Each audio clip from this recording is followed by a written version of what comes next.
Hello and welcome to Tammany Hall in about 3 minutes. It is a game for 3 to 5 players. There is no solo mode. Playing time is between 1 and 2 hours. It is a moderately complex game.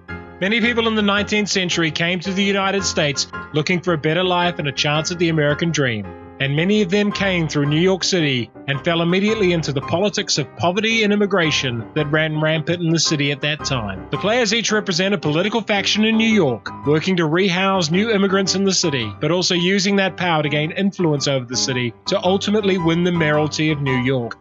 The winner of this game is the player who has the most victory points after 4 elections. In each election, you gain 1 victory point for winning a ward, 2 victory points for winning the Tammany Hall ward, and the player with the most wards becomes mayor and gains 3 victory points.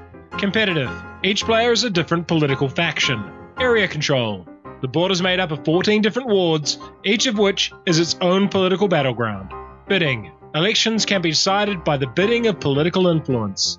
Player turn. Tammany Hall is one of those games that has simple rules but a lot of complexity of choice. There are 4 different types of immigrant in this game: the Irish, English, Germans, and Italians. Immigrants are placed at Castle Garden, and when they run out, you redraw cubes equal to the number of players plus 2. On your turn, you have 3 main choices. The first option is to place 1 ward boss in a ward and collect 1 immigrant from Castle Garden, taking a favor matching that immigrant type. Your second option is to place 2 ward bosses on the board, either in the same or in different regions.